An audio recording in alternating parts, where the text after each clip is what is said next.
Na segunda parte da aula pública sobre violência contra mulheres, Luciana Araújo responde às perguntas do público da Universidade Metodista em São Bernardo do Campo. Só que acontecem algumas situações dentro do movimento que aí eu gostaria de saber se são exageros do feminismo ou se realmente eles têm uma razão de ser. Por exemplo, quando durante uma manifestação uma moça ela urinou e defecou na foto do Bolsonaro, né? Então isso foi para a mídia, foi mostrado, saiu os vídeos.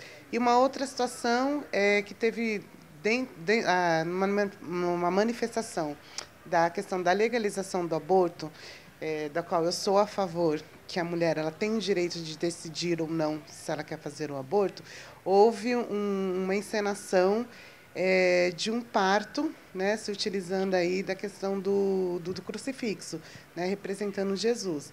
Então, eu queria saber de você, isso ele entra como um exagero desse movimento ou ele tem uma razão de ser, esses acontecimentos? Primeiro, é importante compreender isso, né? Não existe um feminismo. Existem várias vertentes, correntes, visões sobre a teorização e a luta pela igualdade, equidade entre homens e mulheres na nossa sociedade. E, por mais que eu concorde ou discorde mais daqui ou dali, considero que todas as vertentes são legítimas, porque elas são produto de formas de enxergar e também de vivenciar as violências de maneira diferenciada. Se num país do tamanho do Brasil, né, a gente vivencia realidades tão distintas de norte a sul do país, assim no conjunto do mundo em relação à opressão, ao fenômeno opressão das mulheres, violências contra as mulheres e a reação a isso que o feminismo coloca. Num país religioso como o nosso, fazer uma performance que alusiva ao crucifixo, à hierarquia, à simbologia religiosa, é chocante, mas também, por outro lado, é uma forma de discutir que há pelo menos 3, 4 séculos éramos queimadas na fogueira, que parte das liberdades que a gente não tem, né? Muitas vezes tem até um meme na internet que fala isso, né? Em geral, o medo de todo homem ao ser preso é ser estuprado na cadeia. Esse é um medo que a gente tem todo dia quando sai de casa. Aliás, nem precisa sair de casa para tê-lo, né? Porque também já é reconhecido e tipificado na Lei Maria da Penha a violência sexual dentro da relação afetiva, matrimonial, enfim. Nós, mulheres negras, em particular, pela tradição de violência da nossa sociedade, os nossos corpos são vistos sempre como os mais disponíveis, os mais hipersexualizados e os mais prontos para qualquer tipo de ataque. Não à toa a gente tem na nossa cultura popular a expressão "não sou tuas negas", porque se fosse podia tudo, né? Essa naturalização da violência é algo que, por vezes, uma performance chocante não é ofensiva, ela é chocante. A mesma coisa em relação ao Bolsonaro. Eu não sou, adepta dos escrachos como uma metodologia panaceia. Mas como tratar ditadores, torturadores? Pessoas que se arvoram ao direito de subir numa tribuna parlamentar em pleno Estado democrático de direito e dizer para uma mulher que sofreu tortura que iria homenagear o seu torturador para que ela voltasse a tremer como tremeu quando sofreu tortura sob a ditadura.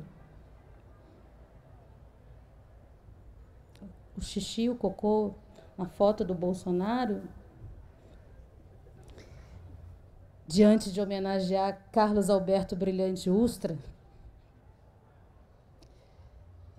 eu acho que é bem menos ofensivo.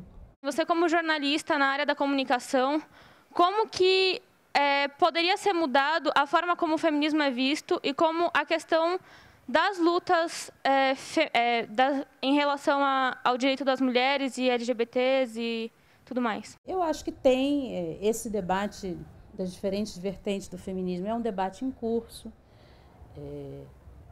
Há toda uma corrente do feminismo, em geral um feminismo branco, de classe média, e que se reivindica universal, que precisa também se abrir a acolher, por exemplo, o fato de que só no Brasil, na última década, e que bom, as mortes de mulheres brancas caíram 10% entre 2003 e 2013. Mas as mortes de mulheres negras subiram 54%. Somos todas mulheres, mas vivemos desigualdades no nosso ser mulher cotidiano.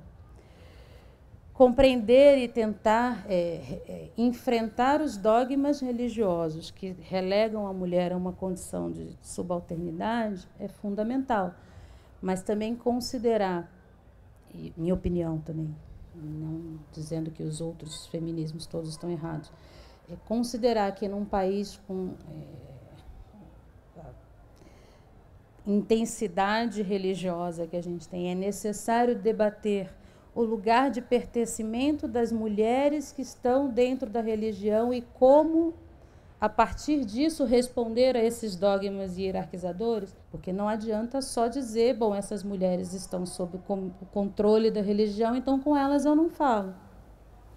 Mas a gente vai precisar falar com elas se a gente quiser mudar essa realidade, porque elas são a maioria da nossa população. Acho que cobrar da mídia é fundamental. Acho que a gente tem conseguido isso, inclusive porque os índices de violência no Brasil são tão brutais que o feminismo tem se mostrado cada vez mais, não à toa as novas gerações aí que ocupam escolas, que foram às ruas pelo Fora Cunha, que têm constituído o que pode ser uma quarta onda feminista. Eu considero a primavera feminista, pelo menos, de 2015 para cá. Não à toa surge com meninas tão jovens.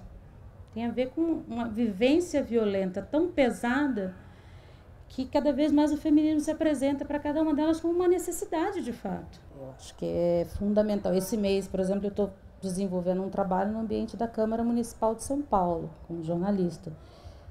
De janeiro para cá já teve 2 vereadoras agredidas dentro do espaço da Câmara Municipal de São Paulo por 2 vereadores.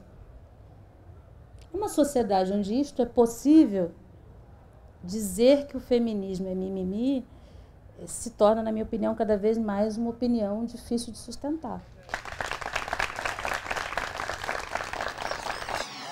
Eu adorei a palestra, a aula da Luciana Araújo. Eu acho que foi um assunto extremamente necessário de tratar nos dias de hoje, que é a violência contra a mulher. É algo que nós precisamos lutar juntos, que todo mundo deve se reunir para discutir e encontrar as possíveis saídas para isso diminuir com o passar dos anos. Eu gostei bastante dos assuntos que ela tratou.